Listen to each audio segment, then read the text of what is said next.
the last year has been a big one for us. About 2 years ago, I started feeling very, very discontent. Anxious, depressed, panic attack. I'm leading a small group. I'm going to church. I'm volunteering. I am reading. I'm doing everything that I should be doing. But, I had this anxiety at this exact moment. I've stepped away from my career. I know that this isn't everybody's story,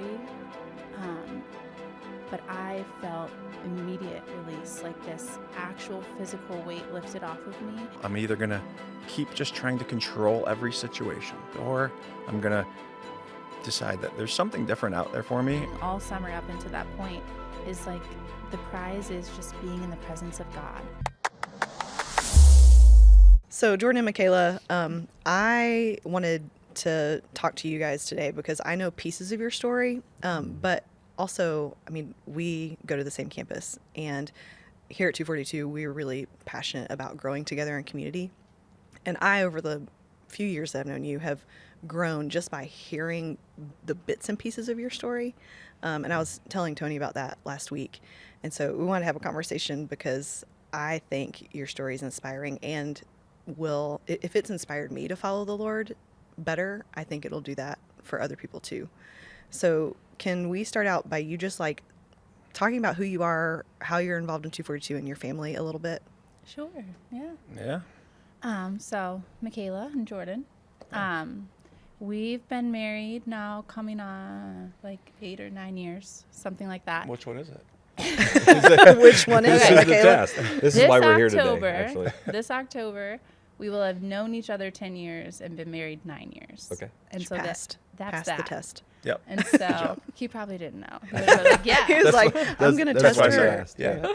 And so we have 4 children. We have our oldest is 16, and he is adopted. And then our second oldest is 14, and he is my stepson, Jordan's son. And then we got married, and we had 2 more who are 6 and 4. That's kind of our family in a nutshell. A full house. Yeah. We met at 242. Oh, really? I don't know if you guys knew that. Yes. I did not know that. Yeah. Yeah. The matchmaking church. Yeah. Put that on the website, man. Don't worry. Right. Don't worry, Single. I will. Go there, be a greeter. Yeah, we at the old campus behind Kroger, The Ann Arbor. the Ann Arbor campus. Yep. I was serving there. I was on the greeting team, and it was Michaela's first time Very at the first church. time. Nice. And so, You saw this angel walking towards you. yep. And in your hospitality, you said, hey, you want to go out. Yeah. the I story. said, well, I'm a greeter, and I'm representing this church. Just kidding. I'll greet you this evening at 7. Yeah, right. Yeah. But you were the one who opened the door but when I I did. walked That's in. right. I was Yeah. like walking into this new church, and you opened the door. So I opened the door, and Michaela, were you coming by yourself Yes. that day? Okay. I good. was. So. you were trying to find a church, right? I was trying to find a church, and it was going terribly. And I had kept seeing the little 242 yard signs they used to put everywhere. Mm-hmm. And so I'm sitting at this stoplight, and I saw it again, and it was the 4th week in a row. So I Googled it, and the noon service started in 20 minutes. And I was like, okay. And it was a quarter mile away, and I was like, I'll just go do that. And you just went to church right before that, Right another before church. that, yeah. So she went to one But I was like, church I Oh, don't on the wanna same be- day? on the same Yeah. day. I was like, that, whatever, that church didn't do it for us. So let's go to the next one and see if this one does it. And it was And, it was yeah. right. It was a quarter mile away, and it started in 15 or 20 minutes. And so I went there. Good. Yeah. I held the door for you. Yeah. And Like a gentleman. yep, like a gentleman. Good job. Put my chest out, have my lanyard on. Did a couple and, push-ups before you came in the door. Yep. Welcome here. Gotta get that Here's your pump going. seat. Yeah. like we do, right? And no, but after that, I talked to the campus pastor at the time, and I know, and we went out to eat, and I said, hey, I've been single for a while. You've known me for a while. Been looking for a girl.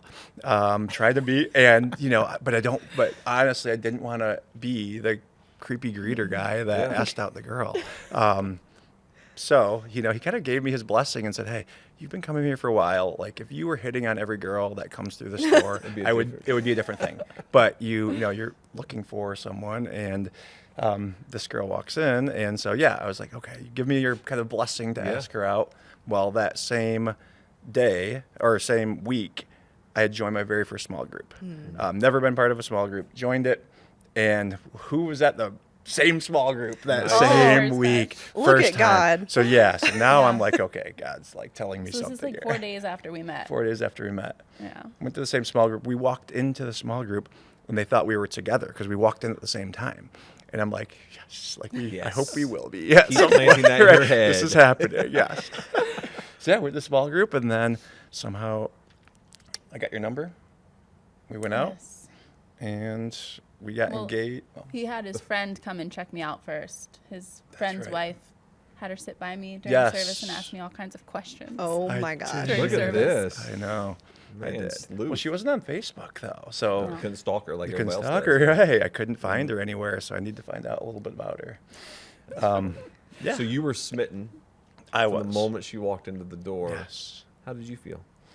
I didn't realize it. I was so nervous. That's fine. I yeah. am very socially nervous sometimes, and so I was so nervous I didn't realize it until he was asking me for my number, and I was like, You're like, Oh, he's into me. Right. Yeah. okay. Oh, here's I what's thought this happening. church was just so nice, and everyone's just so People just give me caring. their yeah. People are so nice. But it is really hard to tell sometimes. Honestly, like the guys that I work with, Noah and Tyler, oftentimes some other single men will text me about random things, and I'll have to ask them, is this flirting?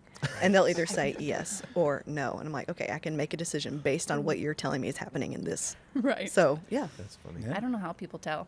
No, me either. No. Just stay married. You're fine. Right. Yes. Yeah. Cool. So, engaged 6 months later, right? And then we were so we met and got married within 1 year. Nice. You just knew. Yeah, It just knew. happened And you've been at 242 the whole time. the whole time. So he was there before me for several years. So you've been there like 14, 15 years. Yeah, right when they Something like moved that. from the hotel to the Ann Arbor campus, moved from the hotel to the actual Maple, behind Kroger campus. That's when I started going. Okay. Nice. Yeah. So your 242 has literally been part of your family journey. How are you guys involved in the life of the church now?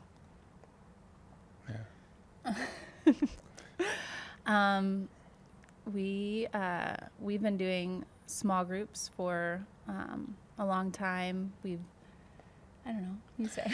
Yeah, I mean, the first leadership thing we ever did was led a rooted group. So how long were we married? For So when we started the Rooted group, Yep. it was the first day was our first anniversary. yeah, they got us a cake, rooted. Oh, Yes. It was our first, It was our yeah. very first It was our anniversary. very So first so we'd been married for Yes. 1 year at that time. Yep. We led a rooted group, and that led to small groups, to everything else, really. We've been part of different teams. yeah. Jordan, and you've been really involved with the recovery community at the Yeah. Ann Arbor campus, which I think has been really cool because not only, I think it would be one thing to show up and serve, but you've connected it where there are tons of people who come all the time. It's their first Sunday at 242 because you invited them. I think it's my first time knowing about you was learning how intentional you are to invite new people, Yeah. which most people are terrified to do. I appreciate that. Well, hey, look, check this out too. Last Saturday, I had 13 years sober. So Awesome. just celebrated 13 years sober, which is a big deal. That's Well amazing. done. Yeah, thank you. And so recovery people, recovery community. Yeah, I'm passionate about it, right? Yeah. So when I'm in the world, when I go to AA meetings or anything, right, I'm kind of like the guy that goes to church, to be honest with you. Yeah. Like I'm known as that because I just talk openly about it. And so every once in a while, someone will come up to me and, hey, do you go to 242? Or, there's a huge AA meeting that is at the Ann Arbor campus, Yeah. one of the largest in Washtenaw County. That's what I was going to say. on It's- Saturday nights. If not the largest. It's right? one of the absolute largest things. So a lot of people come through the church Yeah. to go to that meeting. And then, I'll go to, I'm big in biking and running and everything. And I'm just kind of, Bicycling, right? Not motorcycle Yeah. biking? Yeah. Okay. He'll do all of it. no, I have All of it? motorcycles Do you too. motorcycle Yeah, too? he's on it. Yeah. Are you in a biker gang? No, I am not. He took his Like- chaps off before right. he came here. But yeah. Yeah. he's- Well, my dad was though. Was he? Yeah. The hymn ministry. It was called or- Hogs in Oh, yes. Ministry. Oh, Yeah. Oh, Yeah. my gosh. Yeah. We got some guys at some of our other campuses Really? that are part of that. Yeah. Yeah, my dad was Oh, one of yeah, the he was founding there. Yeah. people of that. No kidding. Yes. That's so cool. So he used to go to like the bike weeks and Yeah. minister to people that Black leather vest Yeah. with Black- the logo on the back and the Absolutely. whole 9 yards. Yep. That's so cool. Yeah. So I'm learning so much about you. yeah. Explains a lot. Right. Yeah. But no, it's we kind of have that front right section of the Ann Yeah. Arbor. That's like people Yeah. know, like, oh, that's where you sit up there, and All our small group sits up there, and Yeah. it's yeah, fun. half of our small group is in recovery. It's not exclusively for recovery people, but I can relate with them. Yeah. So That's awesome. yeah. So this podcast is called In Between Sundays because we want to talk about and really cultivate a life following Jesus between Sundays, that faith isn't just a thing that happens on Sunday mornings. And your story, again, is something that has inspired me in that. But I would like to know, what has the last year of walking with the Lord been like for you guys, and how has he used the things that have happened to you in the last year to cultivate that kind of faith? Awesome. The last year has been a big one for us, as a family, personally, as a couple, and I feel like we're still kind of living in the things that have been going on. We're kind of in this, I feel like for the first time in our lives, we've really said yes to this big unknown thing, and we're just doing it, and we don't really know where it's going to go. But do you want to talk about it? Yeah, sure. You're like, what is this thing, right? Or I Yeah, like, can't. what's the thing, right? I Let's just can't, keep it I at that, just- actually. The thing. Just Just the a thing. big There's this thing. thing going on, and we're not going to tell you guys about it. Yeah, so, I'd say getting sober, huge impactful. Like, that was a game changer in my life, right? That was come from addiction, all these things. So, like 13 years ago, that was a catalyst of my life to change everything, right? Meeting Michaela, that was a catalyst to like the family, right? And there's been different pivotal moments in my life and our lives that have changed the direction of where we're going. And about 2 years ago, I started feeling very, very discontent, very anxious, depressed, panic attacks, things like that. And I'm thinking about my life, and I'm leading a small group. I'm going to church. I'm volunteering. I am reading. I'm doing everything that I should be doing, but I had this anxiety deep in me that kept happening. Go to the gym, doing it, really all the things that I thought I should be doing. And that progressed. So we start talking and go. Yeah. Yeah. Devin. Tag. Yeah.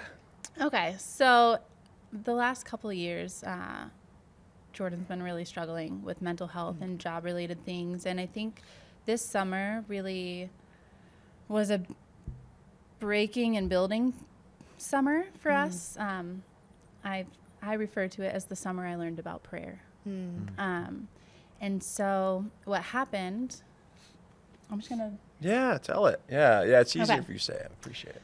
Okay, so this summer, this May, we're struggling with some parenting issues, and that was really taking a toll on us, trying to figure out the right thing to do for these boys who were struggling, and we were really wrapped up in that. And at the same time, I think Jordan just kind of realized he wasn't supposed to be in this job. Yeah. And so, because you read that book. Yeah.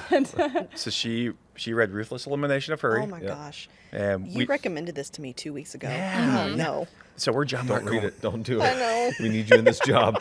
Well, that's what happened. No, So, I know. That's so funny. But yeah, tagging So- back. Go. so then I'm like, I just read this book, Jordan, and you're going to read this book. I'm asking you to, and then you're going to quit your job. Oh, my hands are She sweaty. said that. And so Yeah. I was like, you're going to read this, and you're going to quit your job. And so And who am I? Real quick, like describe who I am. That's what I wanted you to say. Is like she's the guy. Like tell what you said on the way here. We were talking about I was like telling him the patio how furniture. it's really so astounding because we haven't even told them what has happened yet, though. Yeah. Yeah. It's really astounding because Jordan is the guy who won't spend money for fear of spending it the wrong way. And so I was reminding him that we moved into our house and we have this beautiful deck overlooking the woods. It's amazing. And we didn't have patio furniture. For 3 years, we sat on camping chairs on our deck because he was afraid that he would spend this money and be like too irresponsible with it to get patio furniture, which we got on Facebook Marketplace in our 4th summer there. And so he is this guy who's just like very concerned with doing the right thing with money. Cheap, And you'd call it, then- right? Is that what that's called? So Frugal? frugal. Yeah. And so then we were struggling with these parenting things, and then Jordan was like, I think I am going to quit my job. Yeah. And I was like, well, what are you going to do? And he's like, I don't know. Yeah. And so we're just kind of in this unknown of things together. And then, we thought, this is a lot. This is all we're going to have. But it wasn't. So- And then I'm just going to share my... Yeah, and let me real Go ahead. comment on it real quick is, that I mean it was 2 years of mental like knowing like as I pray in the morning, I'm like everything I'm doing the other things. I keep coming back. So I've been in a high pressure sales career for 15 years. That's been my career. And it's go nonstop. And I kept really coming back to this thing every time I pray. Like, this is the only thing that is like making me feel extremely anxious on a regular basis. That I can't breathe. I get off of work and I'm keep the kids away. I can't talk to anybody. I come out of my office, I work from home, come upstairs and I can't have this wonderful family. I can't be around anybody. I wake up in the morning, I'm throwing up before work. Jordan. Because I'm having these panic attacks. And I'm like, okay, but what are we going to do? She does not work. We have 4 kids. We have a mortgage. We have all these things, right? What are we going to do? And I was like, well, I'm either going to keep just trying to control every situation and just control it. And whatever, I have to put food on the table and all these things. Or I'm going to decide that there's something different out there for me. And I know that God is telling me there's something different.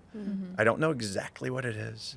Then I go to church and I hear a sermon, you have to have courage and you have to kind of, trust in God. And I'm like, I'm reading this book, I'm praying, and God's just telling me, you're going to be okay. You're going to be okay. Just, do it. Like, do something different. Take a leap of faith right now, mid-career, mid-life, like take a different leap of faith and see what I have for you. And, it sounds crazy to a lot of people, but believers and other people, they're like, yes, you actually listened to God and took that calling, because I don't do that.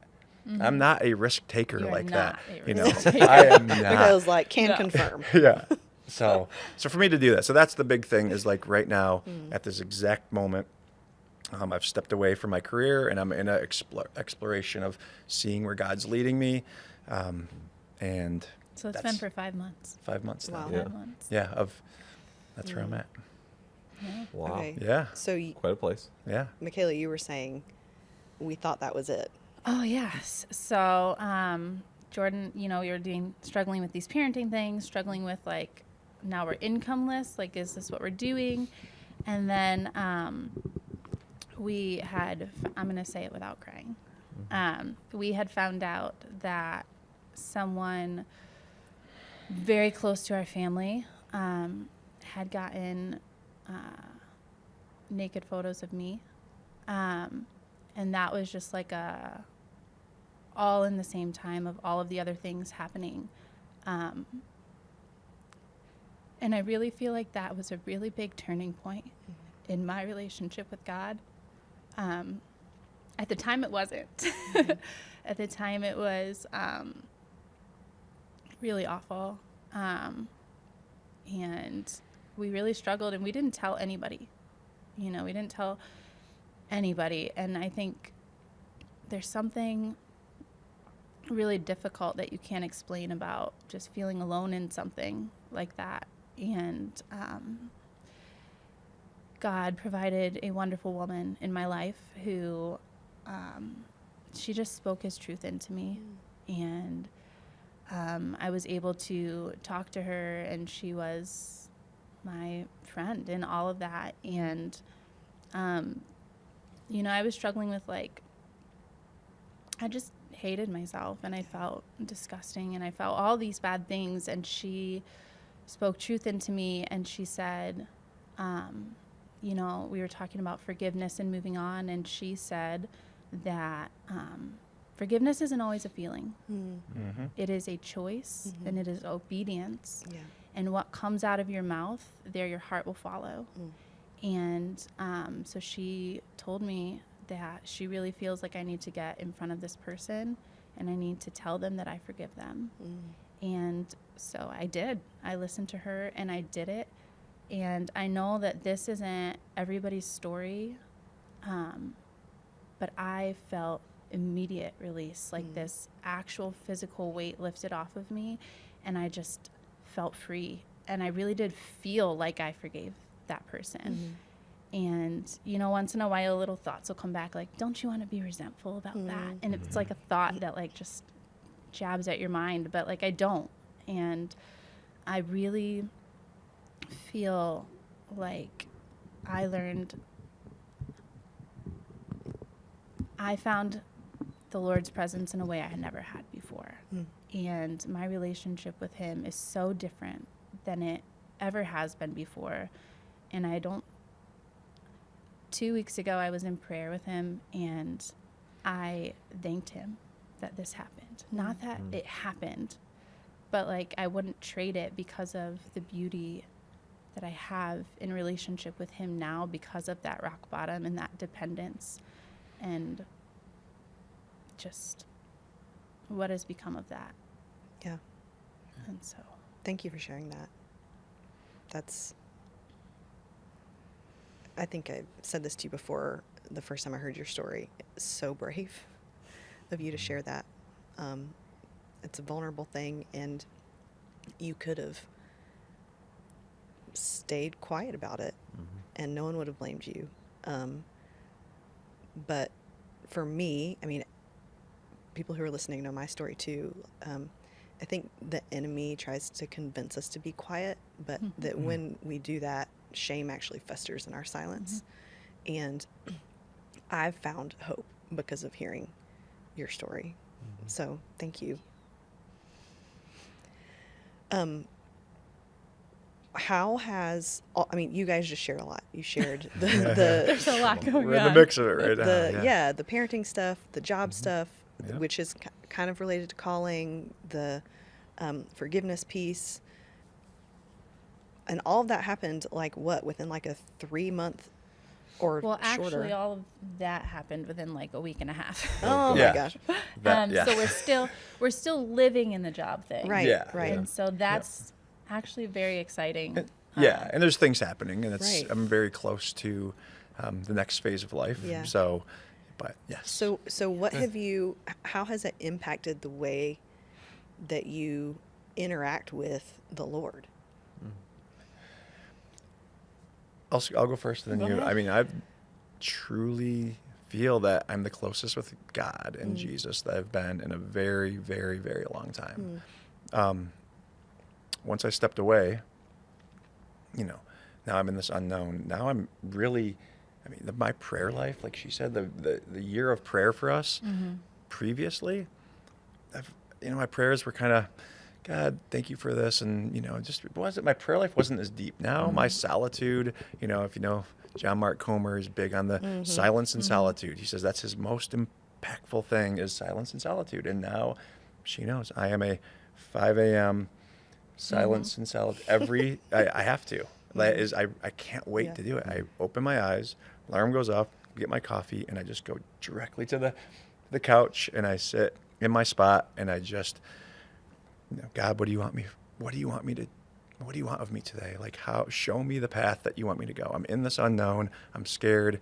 Show me, open up the doors for me, close the doors on things you don't want me to go down. And I'm just, emotional, and I'm praying, and I'm having a conversation with God for the first time instead of just saying a prayer and doing a thing. It's like I'm deep with God. And he And does not want to be interrupted. she comes out and I'm like, oh, Still I'm 5 having a.m. Yeah. I'm like, 5 I a.m. need coffee. Yeah. I do silence and solitude at 5 a.m. too, but I don't open my eyes and get out of bed. I'm still in bed Right. at 5 a.m. Yeah. So good for you. Yeah. That's good. Yeah. So it's been good. With anxiety, with panic attacks and all those things. I mean, You don't even do that anymore. yeah. Yeah. And I should be. Like, my bank account's going down right now, right? Like, I Yeah. should be in There's no panic inflow. mode. Yeah. Yeah. I should feel like extremely, based on who I am as a person and how I've always been since she's known me, is like, I check my bank account every morning. I check every single thing, and I know every dollar all the time, right? And that's just kind of how I was. And now I'm like in this thing of, all right, God is, I'm not sitting there saying, all right, God's just going to put a job on my lap. Right. Like Right. I'm taking actions every day, but Yeah. it's exciting and freeing. And yeah, I think that our spiritual life right now is probably together, I feel very, very Yeah. close I to think God. with that, it's like, it is scary to be in the unknown and to not like know when we're going to have this work situation figured out. But it's like become this thing where we've realized it's scarier not to figure out what God's plan is, because it's ultimately going to be way better than anything we could try to piece together. Right. And so it's like that, like, yes, it's scary, but not as scary as not doing it. Yeah. Right. Yeah. So Yeah. Yeah. Yeah. Good. How has it changed the way you show up as the church? Like, not to church, but as the church. Like, we are the body of Christ, right? Which means you are the church. We end our services telling people to go be the church where they live, work, and play. So how has it impacted all the stuff, the way that you show up as church? I think it's really, of all the things that I've learned this summer, it's really impacted the way that I show up for my children and actually try to see them through the eyes that I'm supposed to see them through, rather than just being annoyed and just seeing all the things that there are to be done. So it's really impacted our home a lot, the way we interact with each other. Well, I'm home more, so I see all this chaos happening in the house. I'm like, oh my gosh, I didn't know this was happening. Didn't know this was happening. I thought everything was peaceful. Right. Rainbows and unicorns. Speaking Like, of what do you do all anxiety. day? Yeah. But I think too, it's given us a reason to be more bold and just kind of saying like, you can't really tell people what's going on with work without mentioning God. Right. And you can't really tell them what's going on with like your family without mentioning God. Yeah. And so it's really just kind of woven and like encouraged us to just talk about our faith like a normal conversation, because it is just our life. Yeah. Yeah. It's hard for me because I've been the provider. I've and I am still the provider of of we have money, right? We're doing okay. Like, it's not it wasn't I should say that. It wasn't like we're going to go. It wasn't on a whim. It wasn't a whim. Right. It was like it was a God's calling me to do this thing. Prepared for it, took steps. Let's look at everything. Yeah. What could I do if how can we make this happen? Because I feel like I need to do this, right? I feel like this is where God's leading me every time I'd pray. So it was calculated financially. But when you tell somebody, like, I'll talk to anybody out and they're like, well, you gotta go get a job. Yeah. And I'm What like, do you mean? well, I know that, right? Yep, thank you. For informing Thank me you. about Thank you. how Right. this works. Of course. Yeah. Thank you. But so a lot of people may be, they have opinions, and that's okay. And that's what I'm saying. Like she said, people are going to have opinions about your life, but I know what I'm hearing God tell me, because I'm praying diligently, and he's telling me that this career you chose, it did good for you for half your life, and now it's time to do something different. That's what he's telling me. So I know that I have this relationship with God that's telling me this. So anybody else that kind of tells me, well, blah, blah, blah, all these other things, I'm like, I can filter it and say, I appreciate your opinion. Thank you so much. And, but I know where I'm going with this. Heard the word of the Lord. Yeah. His opinion matters a lot more. Yeah. Yeah. And that's right. And the phenomenal thing is really, this last couple of months, I've dove into, started doing business podcasts. I started doing a lot of these, what am I going to do? And I'm getting deep into these things. And then I was like, you know what? I'm not really go into like God even deeper. So I started going up to all the people at church that I've seen for a decade that I didn't know. and I would say, hey, you want to get coffee? Oh, this guy does this. Oh, that's cool. Oh, this person knows this person. And now I'm like starting to actually make connections through things that are leading to the next phase. And it's all really from our church family. Yeah. And You know, it's- that's happened a lot, actually. Yeah. What's so funny is it was like a month in and you were joining all these groups and he goes, I know I should be joining business networking groups, but I just can't stop joining church groups. Yeah. And I don't have time for that. I know. was Every like, day. okay. I did. Yeah. I was doing a men's small group at Tuesday morning. You do one like every single day I of did the the week. Better Man group. I had every day of the week. I had something Okay. going on, but it was every single time I came home so inspired. Like, oh, this person knows this banker that does this, that and I was like, I should think about maybe what they do, and it just kind of, I don't know, that's awesome. So Tony a bit ago was like teasing out this idea of joy, and I would love to end our conversation hearing what specific things are giving you guys, or are you finding joy in right now in this? Is this our last 10% that we do? I want to do this and then the last Okay. 10%. Just so you know, there's a last 10%. Yeah. We say, what's the last things you want to say that you haven't said? Okay. I do want to say, before you answer this question, you channeled your inner 8 when you just said the thing. Yeah, I'm so proud of Like you. we I'm said, an hey, just 8. say the thing. You were a moment ago when we said, hey, what is it you Yeah. want to say? And you said the thing. And Good job. we love that. Big fan. You know, it was so, I can't even remember what I said. It's all good. You're fine. You're blacked fine. out. You're good. You're good. Yes. Yeah, no, but I do want to know, what are you finding joy in this season? Because I see joy all over you guys.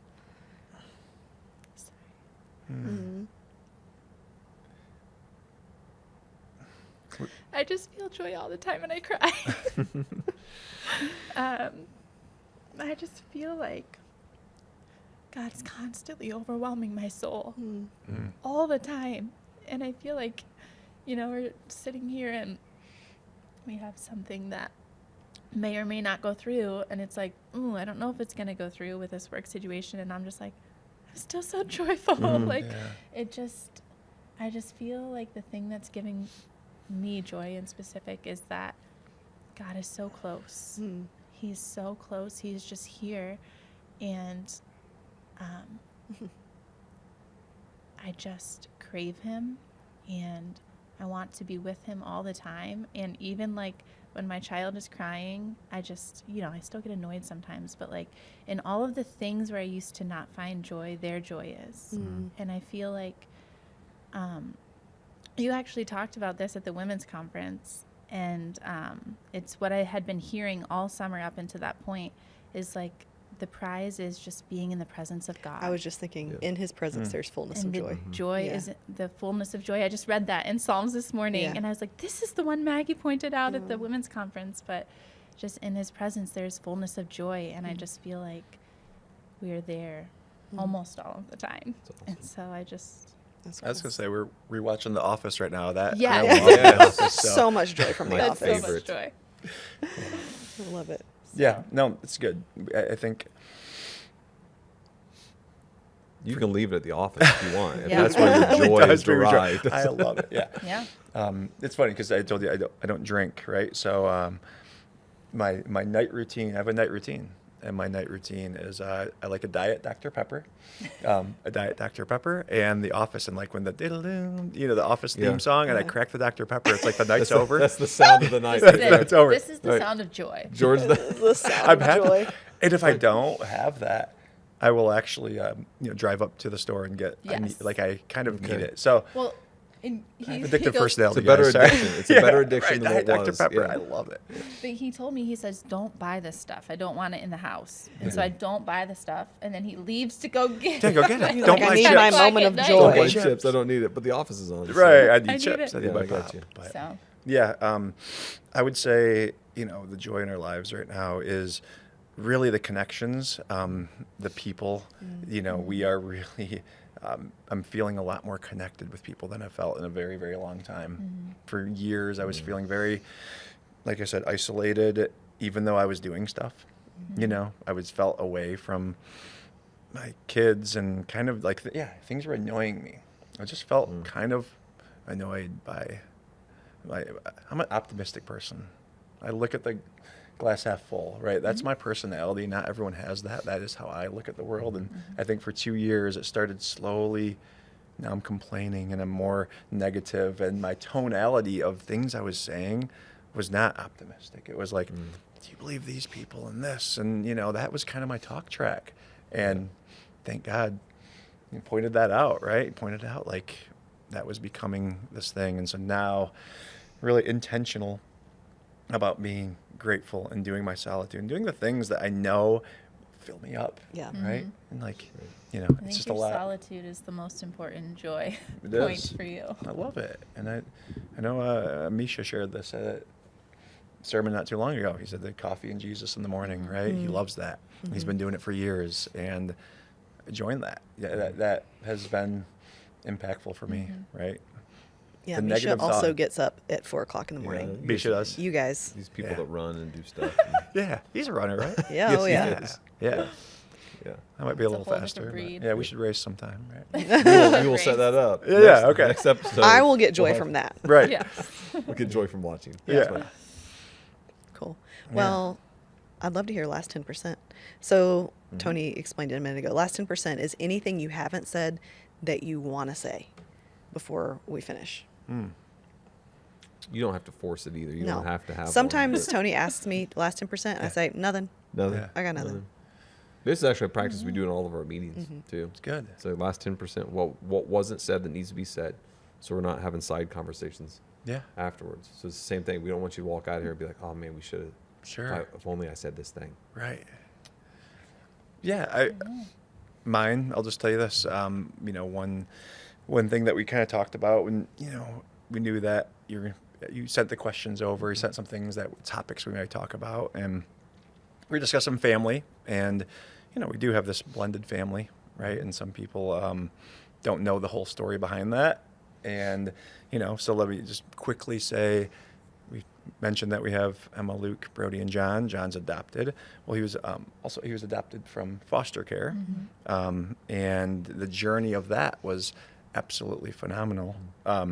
Michaela's parents. Well, the outcome was The phenomenal. outcome, right? The journey outcome, was the very journey rough. of this was Michaela's family. Her parents fostered her whole life. I always had foster kids living in and out, and I did not have that experience. And they were aging, and they were going to be done with the kid that was living with them. They were going to have to be done fostering and decide what's the next step, if he goes to another institute or Right. wherever he was going to go. And so Michaela says, "Hey, just let him stay over our house for a little bit," And so I'm like, "All right, whatever." I just kind of go with that, and he starts spending the night, and we're like, "Okay, so."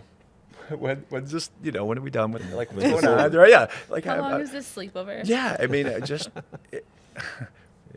I'll say something that's kind of funny, but it's not, and hopefully no one takes it the wrong way.